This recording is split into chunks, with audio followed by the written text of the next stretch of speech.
अपने इस नीच पति का साथ दोगी? जब कोई सुधरना चाहता है तो उसे एक मौका तो देना बनता है। बिलीव मी साक्षी, मैं मिशन के लिए तुम्हें शादी करने को नहीं कहूंगा। मैं करूंगी भी नहीं सर। उसे अगर बेटी बना है तो उसे बेटी का हक दीजिए, उसे बेटी बनकर उससे जिद करने का हक दीजिए। डरली के हाथों वो फ्लावर भिजवा के तुमने अपना फर्ज पूरा कर दिया। बस इतना सही रिश्ता था ना हमारा। या तुम क्या जानो हमारा रिश्ता क्या है? ला ला ला ला ला ला ला ला। पर अब क्या फायदा, तुम तो दूर जा रही हो। तुम कैसे फ्रेंड हो, एक बार बाय बोलने भी नहीं है। नहीं, वो एक्चुअली क्या था दिया, थोड़ा I was not feeling well, actually तबीयत नासाज थी इसलिए। तुम्हें तो झूठ बोलना भी नहीं आता।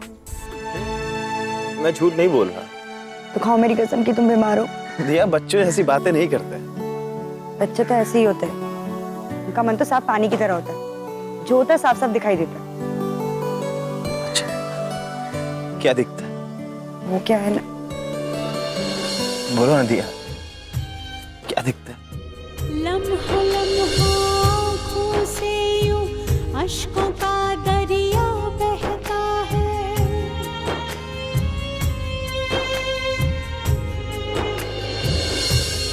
ओ लम्हा लम्हा आँखों से यूं अश्कों का दरिया बहता है। बोलो ना दिया।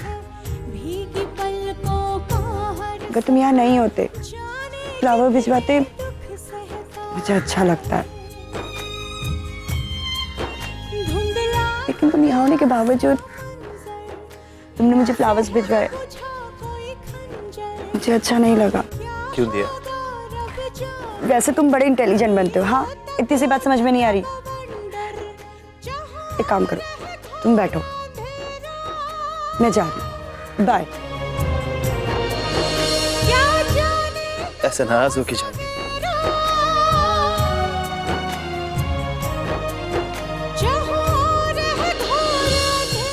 मुझसे मिलने क्यों नहीं आए? यार वो तुम्हें दूर जाते हुए देख नहीं सकता था,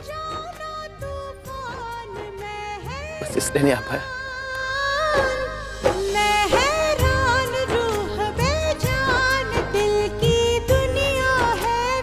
अच्छा तो मुझे भी नहीं लग रहा है यहाँ भैया को छोड़ के जाना, मेरा भी मन नहीं लग रहा। बट ऑर्डर आर ऑर्डर्स ना। ऑर्डर सारा ऑर्डर, काश की ऑर्डर मुझे भी मिला होता है यार। तो हम दोनों नॉर्थ ईस्ट में जाकर ना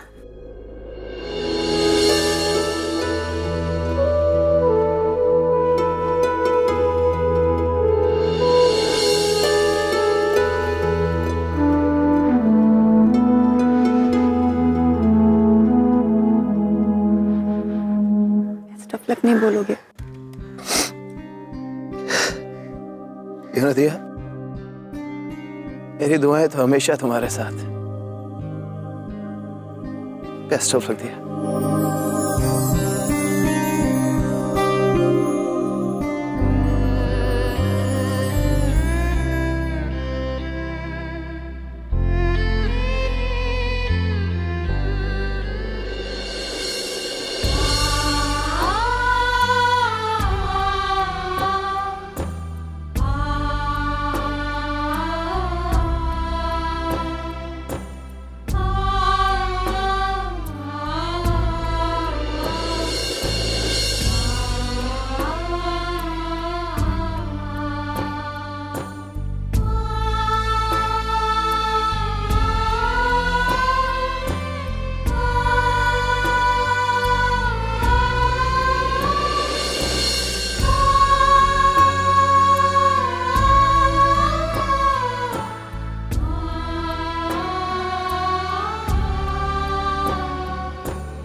सुल्फिया, अपना ख्याल रखना।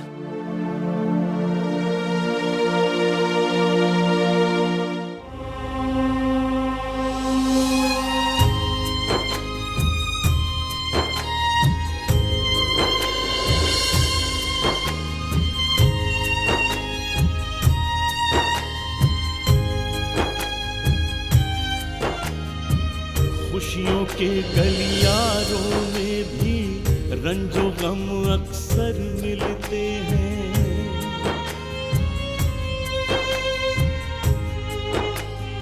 ओ खुशियों के गलियारों में भी रंजो गम अक्सर मिलते हैं। जख्मी दिल का हाल न पूछो, दर्द भरे छाले छिलते हैं। बस प्रीत की रीत यही है, कभी हार में जीत सही है। पढ़ प्रेम के 2.5 अक्षर, सच बात कबीर कही है। कहीं जश्न कहीं पे मातम, ऐसा है प्रेम का संगम। अकरम से बात हुई? चलिए ना भैया। कहीं पे मातम, ऐसा है प्रेम का संगम। समझ सके तो समझ ले पगले, प्रीत का है ये ज्ञान नहीं आसान। नहीं आसान ये अरमान, प्रीत तो मांगे है बलिदान। नहीं आसान ये अरमान, प्रीत तो मांगे है बलिदान।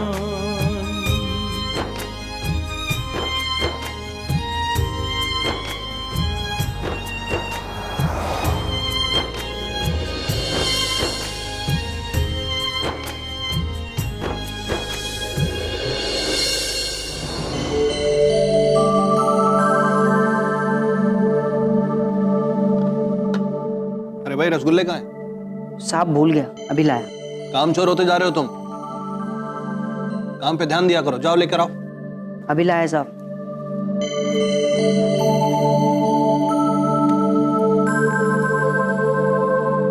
क्या मियाँ? ये अब्बू, कहाँ चल दिए सवेरे सवेरे? हाँ, वो ऑफिस जा रहा था अब्बू। आज काफी काम था तो सोचा कि जल्दी चला जाऊं अब्बू। इतनी सुबह? बैठो, नाश्ता करके जाओ।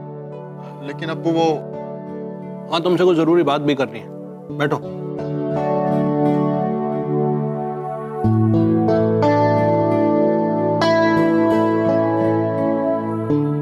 जी अब्बू, कहिए। नाश्ता करो। ये बताओ, वो कमल आयरन वर्क्स वालों से बात हुई तुम्हारी फंड को लेकर? वो जी, उन लोगों ने 40 करोड़ सैंक्शन कर दिए। अगले महीने पार्टी के फंड में आ जाएंगे। और अब्बू, उन लोगों की कुछ डिमांड्स हैं। जानते हैं, यही ना कि वो गवर्नमेंट सप्लाई में कोटा चाहते हैं। एक बात अच्छे से समझा दो उन्हें, उनकी सारी डिमांड्स हम पूरी करेंगे अगर एक बार फिर से पावर में आए तो। अब्बू, वो अपने स्टेट के SEZ एरियाज के डेवलपमेंट के लिए मैंने साहिल सीमेंट वालों से बात की थी। उस तरफ के लोगों को धान से ज्यादा जॉब्स की जरूरत है। हम लोग उस तरफ ध्यान को नहीं दे रहे हैं अब्बू। देंगे बेटा, उस और भी ध्यान देंगे, लेकिन पहले तुम्हें गद्दी पर बिठा दें, उसके बाद क्या है ना कि एक बार तुम गद्दी पर बैठ जाओ तो फिर अगले 5 साल भी तो तुम्हारे सेव करने हैं, फिर उसी मुद्दे पर काम करेंगे। मैं कहाँ अब्बू, आप भी बेकार ही जोर दे रहे हैं। क्यों भाई? बाप की विरासत अगर बेटा नहीं संभालेगा तो कौन संभालेगा? हमारे बाद तुम्हें ही गद्दी संभालनी है, समझे? अब्बू, अपनी फर्म है ना, और मैं एक्सपोर्ट के काम में ही खुश हूं। और बाकी मैं आपका काम भी देखता रहूंगा। तुमसे मैं फिजूल की बहस नहीं करना चाहता, और वैसे भी मैं तुम्हें यहाँ इस वजह से नहीं बिठाया, तुमसे कुछ और बात कर रही थी। जी अब्बू, बताइए। बेटा, तुम तो जानते ही हो अल्लाह का दिया सब कुछ है हमारे पास, लेकिन फिर भी इस घर में रौनक नहीं है, वीरानी ऐसी छाई रहती है। जैनब के जाने के बाद ऐसा लगता है जैसे इस घर में सिर्फ और सिर्फ सन्नाटा है। सीधी सी बात यह है बरखुरदार कि हम तुम्हारा दूसरा निकाह करना चाहते हैं।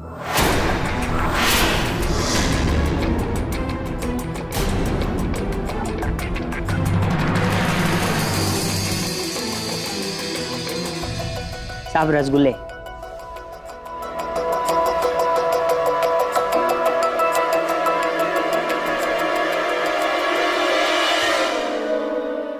क्या हुआ? नहीं तो वो बस। तुम हमारे इस फैसले से खुश तो हो ना? ऐसा क्यों लगता है कि तुम हाँ जरूर कर रहे हो लेकिन तुम्हारे चेहरे और तुम्हारे जज्बात अलग अलग लग रहे हैं?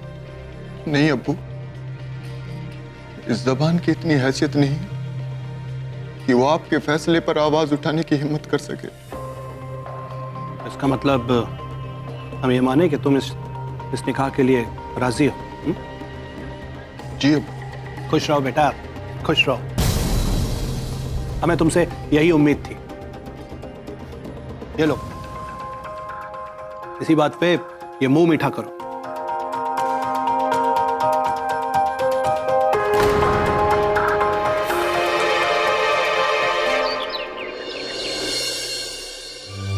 चुकी अपने बेटे के लिए कब तक मन में कड़वाहट पाले रखेगा? छੱਡ दे, वो सचमुच शर्मिंदा है। ना बेबे ना, उसने हर वो काम किया है जिससे मुझे ही नहीं बल्कि इस घर के हर इंसान को तकलीफ हो। आप चाहती हैं कि मैं उसे माफ करके दोबारा गलती करने का मौका दूं? बेबे आप जानती हैं वो तब तक ठीक रहता है जब तक उसे लगता है कि मैं गुस्से में हूं। तेरा गुस्सा कम करने के लिए जो वो कदम उठाता है तो उसी वजह से तू और गुस्सा हो जाता है। इस तरह तो ये चक्कर चलता ही रहेगा ना। अब उसने कदम उठाया है, उसने पहल करी है, तो माफ कर दे और तोड़ दे इस मनहूस चक्कर को। ना बेबे, मुझसे ना होगा ये। तेरा ये आखिरी फैसला है? कैसा ही समझ लो बेबे, अब तो हालात यहां तक के हैं कि अगर मैंने उसे माफ कर भी दिया तो रचना जी उसे कभी माफ नहीं करेंगी।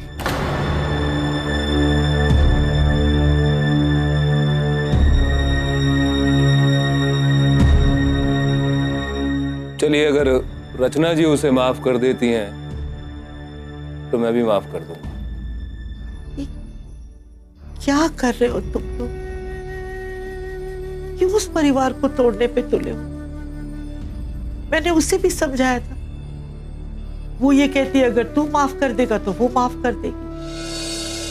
अब तू ये कह रहा है कि वो माफ कर देगी तो तू माफ कर देगा। अरे किसी ना किसी को तो पहल करनी पड़ेगी ना उस बेचारे को माफ करने के लिए। बेचारा नहीं है वो ना, बेचारा नहीं है बेबे, शातिर है वो, एक नंबर का शातिर। बेबे, जब तक वो टूटकर पूरी तरह बिखर नहीं जाता मैं उसकी माफी को भी ढोंग से ज्यादा कुछ नहीं समझूंगा।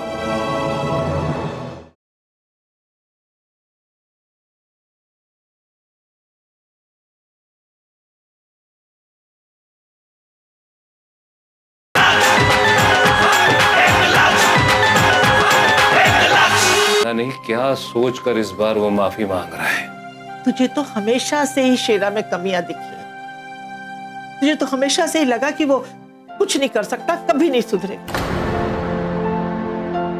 बेटा, वो इस घर का बड़ा पुत्र है। मैं मानती हूँ कुछ समय के लिए भटक गया था, लेकिन अब जब वो सुधरने की कोशिश कर रहा है, सही रास्ते पे आ रहा है, तो माफ क्यों नहीं कर देता उसको? ये ना समझ कि मैं उसका पक्षपात कर रही हूँ पुत्र। मैं तो बस इस घर को जोड़ के रखने की कोशिश कर रही हूँ। ये परिवार 3 हिस्सों में बट रहा है जोगी, जो मुझसे देखा नहीं जाता। मेरे मरने के बाद जो जी में आए कर, जब तक जिंदा हूं तब तक तो इस परिवार को जुड़े रहने दे पुत्र। बेबे मैं दुश्मन नहीं हूं शेरा का, दुश्मन नहीं हूं।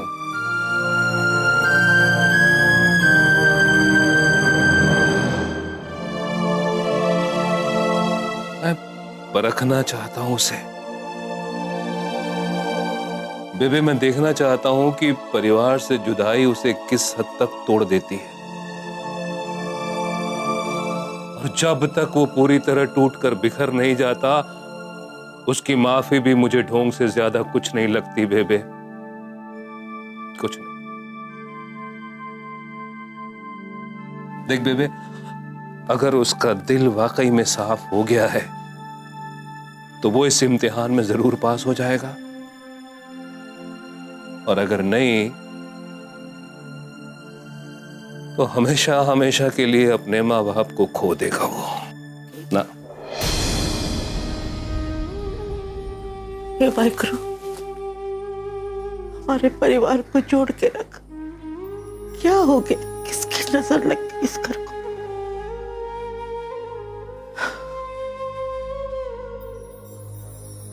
मेरे परिवार को टूटने से बचा ले वाहिगुरु, बचा ले।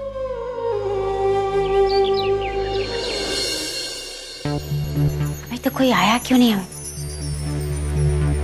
अभी तक तो किसी ना किसी को आ जाना चाहिए था मुझसे बात करने के लिए, मुझे मनाने के लिए। कहीं इन लोगों ने मेरी निकाह ना करने वाली बात को सही में तो नहीं ले लिया? नहीं, ऐसे नहीं हो सकता। नहीं करना मुझे निकाह, नहीं करना। बट जैसे कि चीफ ने कहा है, मुझे किसी भी तरह से हाँ बोलना है, ताकि हमें आगे के मिशन के बारे में प्लानिंग करने का मौका मिले, पता चले कि आखिर ये लोग क्या कर रहे हैं। कोई ना कोई तो जरूर आएगा मुझे समझाने के लिए, मनाने के लिए कि मैं निकाह के लिए मान जाऊं। अगर कोई नहीं आया तो मेरा प्लान, हमारा मिशन चौपट हो जाएगा। आखिर ये लोग आगे क्या करने वाले, क्या होने वाला है, पता करना भी तो जरूरी है। आज सुबह से आयशा के कमरे का दरवाजा बंद है। पता नहीं क्या बात है, मेरा दिल बहुत घबरा रहा है।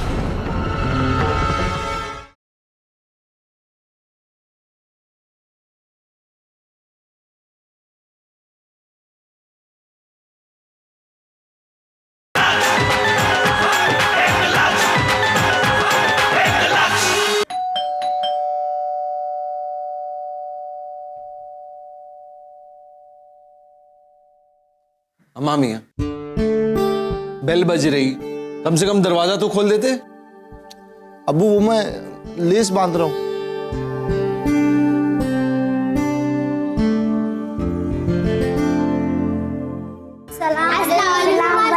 वालेकुम अस्सलाम बच्चों, और बताओ कैसी तालीम चल रही है आप लोगों की? माशाअल्लाह माशाअल्लाह। अरे बेगम देखो, आयशा के स्टूडेंट्स आए हुए हैं सब। जी आई। कहाँ है आयशा? हाँ बच्चों, आज तुम्हारी सबकी छुट्टी। क्यों? बताती हूँ। बच्चों आज जाओ, कल आ जाना। आज अभी तुम सबकी छुट्टी है, ठीक है? अल्लाह हाफिज। चलो अल्लाह हाफिज। अल्लाह हाफिज। क्या हो गया बेगम? क्या बताऊं इमाम साहब, आज सुबह से आयशा के कमरे का दरवाजा बंद है। पता नहीं क्या बात है, मेरा दिल बहुत घबरा रहा है। चलिए ना चलकर देखते हैं। अम्मी जान, आखिर ऐसी क्या बात होगी जो उन्होंने सुबह से दरवाजा नहीं खोला? अरे कल हमने आयशा से बताया था ना रमजान भाई की ख्वाहिश, कि वो भी चाहते हैं कि एजाज से उसका निकाह हो जाए।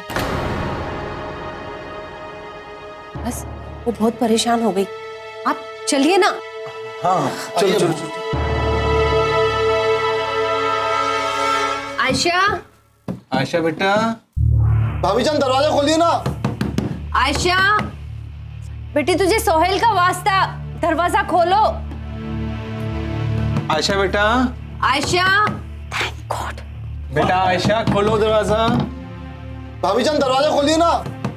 आयशा, भाभी जान दरवाजा खोलिए ना।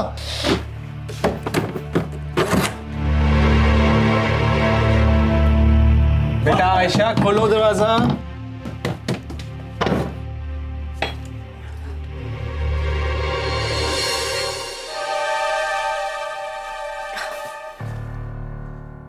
आयशा बेटा, हम कब से तुम्हें। भाभी जान, आपने तो हमें डरा ही दिया था। हाँ बेटा, ऐसे कोई बच्चों के जैसे दरवाजा बंद करके बैठता है क्या? हाँ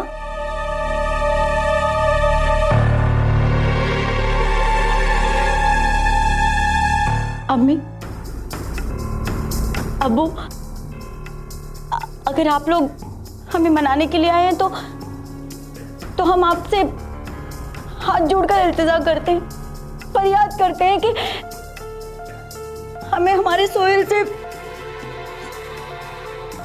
दूर मत करिए।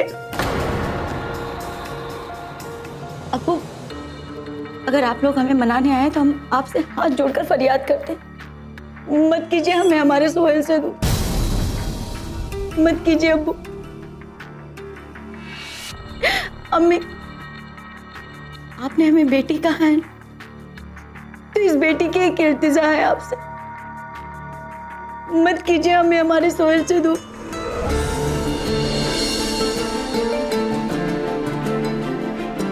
हमारे लिए सोहेल आज भी जिंदा।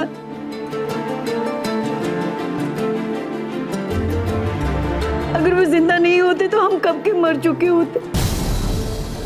इस घर के हर कमरे में, हर चीज में उनकी खुशबू बसती है इस घर में, जो हमें हर पल एहसास दिलाती है कि सोहेल जिंदा। मत कीजिए हमें हमारे सोहेल से दूर अब्बू, मत कीजिए। ठीक है बेटा, तुम रोना बंद करो। हमारी रजामंदी से बढ़कर हमारे लिए और कुछ भी नहीं है ना? हाँ। बेटा, हम तेरी रजामंदी के खिलाफ कुछ भी नहीं करेंगे।